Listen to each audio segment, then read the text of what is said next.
สวัสดีครับพี่น้องเบิร์ดสปูสคนเนาะมื้อนี้บ่าวยอดก็ได้เดินทางมาที่จังหวัดนนทบุรีเนาะเพื่อมาหาเพื่อนบ่าวยอดเนาะหรือว่าไอ้ชายบ่าวยอดนั่นก็คือบ่าวต้นสวัสดีครับบ่าวต้นครับสวัสดีบ่าวยอดสวัสดีครับเอซีบ่าวยอดเมื่อสุขุสุคนเนาะมื้อนี้อยากมาสอบถามช่วยด้วยตัวเองนะเพราะว่าเห็นบ่าวต้นนี่ว่าลงหลายคลิปแล้วว่าที่แบบเป็น FC ของทานพลโทบุญสินเนาะเป็นหยังคือแบบหมักเพิ่นทั้งที่เฮาก็เป็นคนลาวนะเฮาเป็นหยังคือบ่มักทหารอยู่ฝั่งลาวพุ่นทหารฝั่งลาวบ่ต้นบ่ฮู้จักจากคนเลยเฮ็ดเดียวว่าซั่น แม่ทัพบ่ต้นยังบ่ฮู้จักเลยประเทศลาวบ่ฮู้ชื่อเลยมีบ่แม่นทัพจุฬา คือว่ามีนายพลนั่นแหละนายพลผู้ระดับใหญ่ๆอยู่ประเทศลาวนะบ่ต้นยังบ่ฮู้จักเลย อ๋อบ่ได้ฮู้จักเพิ่นบ่ฮู้จักจักคนเลยทหารในลาวเนี่ยบ่ฮู้จักแล้วเป็นอะไรจังมีความรู้สึกที่แบบว่าคนลาวเพิ่นมามักอาหารไทยไปสินะคือว่าเฮาอยู่ในประเทศไทยเนาะคือว่าอยู่ในประเทศไทยเนี่ยสิ่งใดที่เป็นกระแสเพิ่นเอาออกมาเนาะสื่อโซเชียลหรือว่าสำนักข่าวต่างๆเพิ่นสิส่องสปอตไลท์ไปหาคนนั้นโลดคือพลโทบุญชินนี่ก็คือว่าช่วงนี้ก็มีข้อพิพาทระหว่างชายแดนอยู่ก็สิ่งที่คนที่ชี้ขาดก็คือพลโทบุญชินเนาะอ๋อที่รับผิดชอบในเขตนั้นว่าซั่นซะแม่นภาคตะวันออกเฉียงเหนือคือแม่ทัพภาคที่2เนาะเพิ่นรับภารกิจทางภาคตะวันออกเฉียงเหนือคือเพิ่นควบคุมมีจักจังหวัดจังซี่นะมีจักภาคบอกคือภาคตะวันออกเฉียงเหนือนับตั้งแต่โคราชไปโคราชขอนแก่นอุบลหนองคายอุดรสกลนครนครพนมมุกดาหารภาคตะวันออกเฉียงเหนือคือขึ้นกับเพิ่นเบิดแม่นอ๋อภาคตะวันออกเฉียงเหนือคือแม่ทัพภาคที่2อ๋อแม่ทัพภาคที่เพราะฉะนั้นแล้วสปอตไลท์ส่องไปหาเพิ่นเนาะตอนนี้สปอตไลท์ส่องไปหาเพิ่นบ่ต้นเชื่อเลยนะว่าคนไทยนี่70กว่าล้านคนนี่ฮู้จักเพิ่นเลย70ล้านคนฮู้จักพลโทบุญสินนะสำหรับคนที่บ่ฮู้จักคือคนบ่ได้เล่นโซเชียลกับบ่ได้เบิ่งทีวีแต่ถ้าคนเบิ่งแบบว่าเบิ่งทีวีเบิ่งโลกโซเชียลนี่จะฮู้จักเพิ่นเลยเนาะฮู้จักแต่เมียบ่ต้นยังฮู้จักอ๋อเมียบ่ต้นยังฮู้จักทีแรกครับบ่ยอดน่ะยังตอนที่ยังบ่ได้มีกระแสนะพี่น้องบ่ยอดก็เพิ่นสิลูกน้องเพิ่นน่ะแบบว่าถ่ายวิดีโอจีมาคอเวอร์ลงไอ้ TikTok เนาะนี่คือมนต์แคนนะบ่ยักก็ได้เบิ่งตอนนั้นพี่น้องบ่ยักก็จำได้โอ้เพิ่นนี่แต่ว่าพอมีเหตุการณ์แบบนี้ยิ่งสปอตไลท์อีกนะเลยเห็นว่าหลายคนก็รู้จักหลายขึ้นอีกแม่นแล้วเป็นหยังบ่ยักจังหวัดถามบ่ต้นเป็นเพราะว่า1บ่ต้นนี่เป็นคนลาวเอาทางในพลอยู่ทางฝั่งลาวเพิ่นก็บ่ฮู้ซ้ำนะบ่ฮู้บ่ต้นบ่ฮู้บอกตรงเลยบ่แม่นอันนี้บ่ต้นบ่ได้บุรีเลยคือบ่ต้นบ่ฮู้แต่ผัดเป็น FC ของท่านทั้งที่เพิ่นก็อยู่ฝั่งไทยพี่นะแม่นคือแบบว่าเจ้าหน้าที่ทางรัฐบาลระหว่างไทยกับลาวนี่บ่ต้นฮู้จักไทยได้หลายกว่าฮู้จักไทยหลายกว่าเพราะว่าแต่ละมื้อบ่ต้นก็เสพสื่อไทยเนาะเบิ่งออนไลน์ไทยอ่านหนังสือพิมพ์ไทยทุกอย่างก็เบิ่งไทยแม่นเพราะว่าคนที่มีระดับหรือว่าคนที่มีตำแหน่งใหญ่ๆอยู่ในประเทศไทยเนี่ยเพิ่นสิออกสื่อเพิ่นสิออกข่าวเพิ่นสิออกหนังสือพิมพ์เพราะฉะนั้นแล้วเฮาจริงแบบฮู้จักสื่อผู้นั้นผู้นี้ตำแหน่งนั้นตำแหน่งนี้ดีคือแบบว่าเพิ่นเปิดเผยว่าซั่นซะบ่ได้ปิดบังว่าผู้นี้มาจากนี้ในนี้แม่นย่านออกข่าวแต่ว่าประเทศไทยเพิ่นมักเนาะเพื่ออยากให้แบบว่าอยากให้เห็นเนาะศักยภาพของเพิ่นเป็นอย่างต่างๆเนาะคือจังเฮาได้เห็นข่าวนะเพิ่นนี่ก็แบบว่าคนเว้าที่แบบว่าบ่ค่อยเว้าเนาะแต่พอได้เว้านักแน่นเนาะพอเว้านักแน่นคือว่าเพิ่นก็เป็นลูกอีสานเนาะทุกคนเนาะเป็นคนจังหวัดอุดรราชธานีเนาะอุดรธานีนะบ่แม่นอุดรราชธานีนะอุบลนั่นเนาะอุดรธานีแบบเป็นคนก็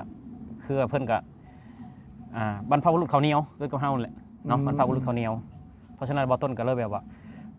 แบบเบิ่งท่านทุกวันนะดูท่านทุกวันคือบ่ต้นบอกตรงๆเลยบ่ต้นเป็น FC ท่านนะครับแม่ทัพภาคที่2พลโทบุญสินเนาะบ่ต้นเป็น FC ตัวยงก็ว่าได้เนาะมื้อนี้บ่ต้นเบิ่ง2เทื่อแหละเบิ่งคลิปท่านเนาะเฮ็ดงานไปนำเบิ่งไปนำคือว่ามักเป็นการส่วนตัวทุกคนมักคือว่ามีเหตุการณ์แบบนี้แบบเห็นท่านเป็นคนเข้มแข็งเป็นคนพูดน้อยเข้มแข็งนี่บ่ต้นแห่งมักเลยเข้มแข็งสุขุมแบบว่าแต่ว่าบ่ถือตัวเขาแบบว่านักข่าวมันยังถามก็ได้ตอบได้หมดทุกคนสามารถเข้าหาได้เนาะถ่ายรูปได้เนาะคือว่าตำแหน่งผู้รักผู้ใหญ่อยู่ในประเทศไทยนี่นะยิ่งใหญ่ยิ่งก้มยิ่งสูงยิ่งก้มเป็นไงตำแหน่งใหญ่เท่าไรแห้งแบบว่า บ่ถือโต อ๋อ คือผู้ว่าชาตินะบ่ต้นยังได้ถ่ายรูปนะเพิ่นเลย อ๋อ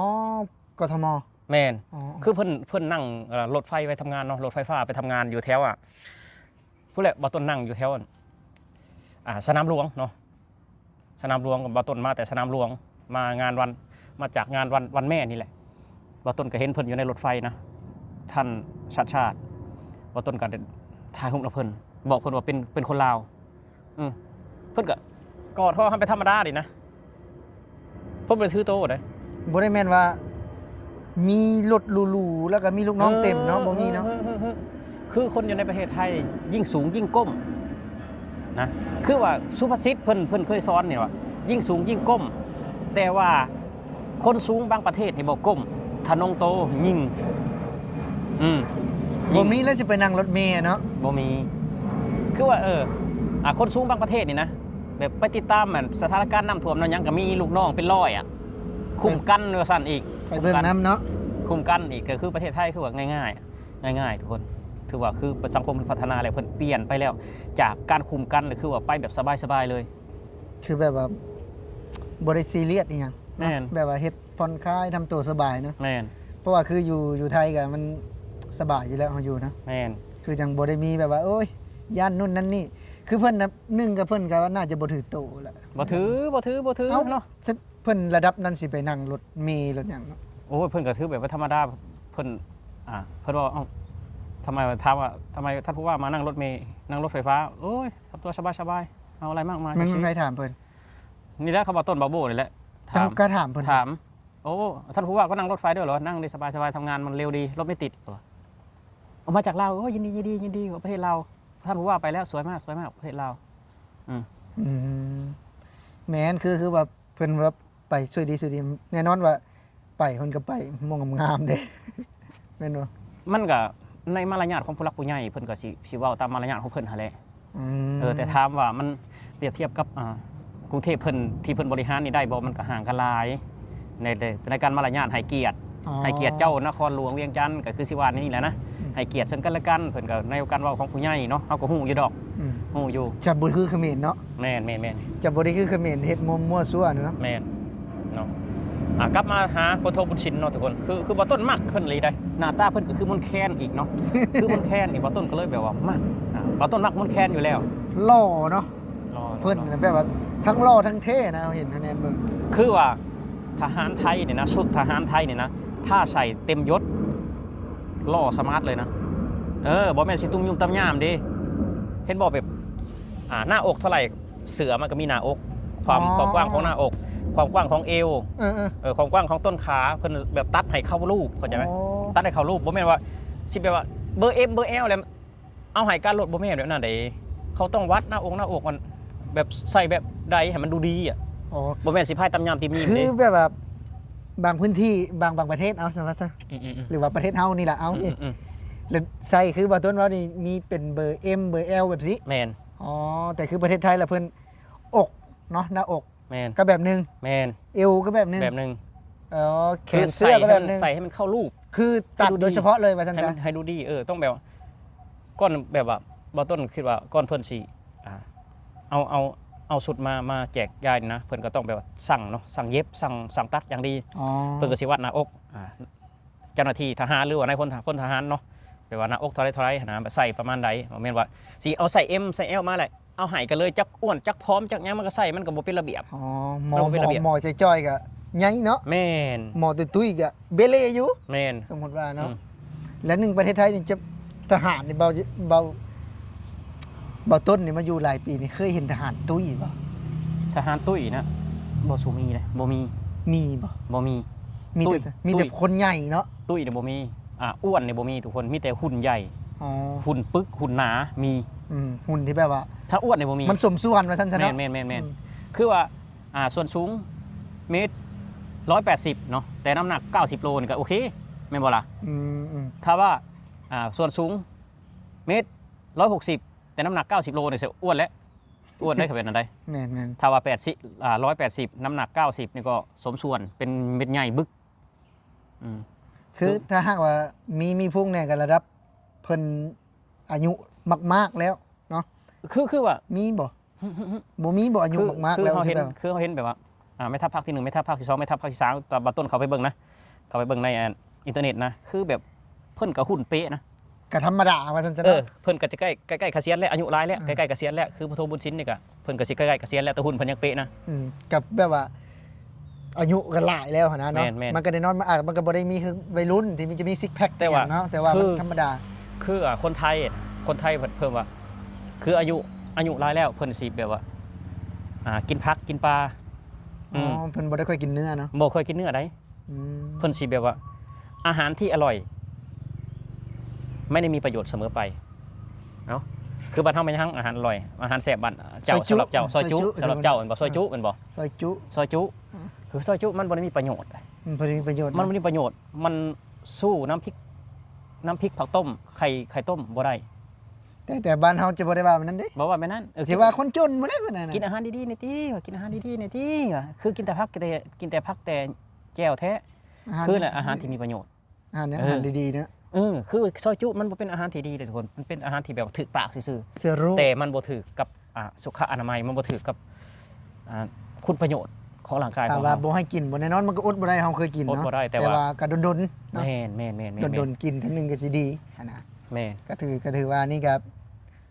เป็นความมักความชอบส่วนตัวว่าซั่นซะ แม่น ก็จักว่าเบายอดก็สงสัยนะว่าเป็นนิสัยเบาต้นนี่นะคนลาวพ่อก็ลาว แม่ก็เรา แม่ก็ลาวเกลือกรีดออกมากับเลือดลาวอ้อยต้อย อืม เป็นมิสังคือมักทหารไทยนั่นแหละมื้อนี้ก็เลยว่า มาถามเจ้านะว่าโอ้ยเป็นมิสังกะดอกะดีอะแท้อะนะคือบ่มักทหารลาว ต้น ไปสิ นี่เว่าถึงเจ้าหน้าที่เนาะ